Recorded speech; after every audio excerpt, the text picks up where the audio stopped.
All right, here's a question where you're asked to find the vertex of the parabola using the completing the square method. Now, you can use the vertex formula to find it, but completing the square sometimes is a nice method to do it. Okay, so here's how you do it. The first thing is you want to isolate the first two terms. Okay, leave the 96 hanging. So I'm just going to put brackets around those two. And then I'm going to take out a common factor. Now, I don't want to take x out. I'm just going to take a common number out. So no taking the whole common factor out, just a number.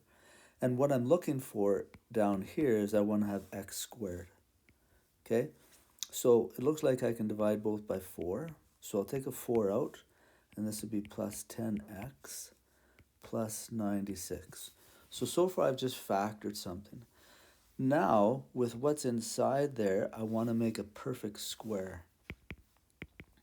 So to make a perfect square, so you want to get a number here so that when you factor it, both these factors are identical.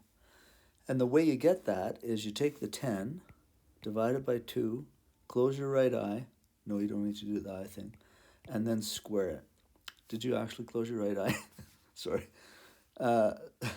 So 10 divided 2 is 5. 5 squared is 25. So I need to plug in a 25 right there. Now, and it's a plus 25.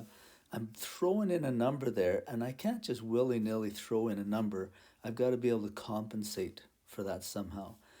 The issue with this kind of completing the square is I have a number out front here, out front of that bracket. So really, by putting that 25 in, I've actually gone 4 times 25. I've made an impact of 100 in that, because 4 times 25 is 100, in that expression. So I need to compensate for that somehow. So what I do outside,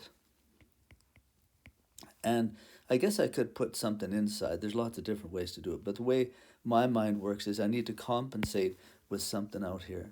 So 4 times 25 in, if I go out here, I'm going to go minus 4 times 25.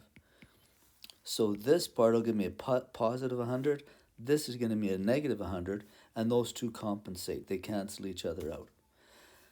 Seems a little awkward to do that. But what that gives me is a perfect square. So when I factor this, it'll be x plus 5, x plus 5. And then 96 minus 100 would be a negative 4. And then x plus 5, there's 2 of them. I can just write that as x plus 5 squared. So now this is in the right form. So it's in the form ax minus h squared plus k. So to find the vertex of it, you always switch this sign. So it'd be a minus 5, and you keep that sign the same. So that would be the vertex of my parabola. All right, hopefully that helps out knowing how to complete the square.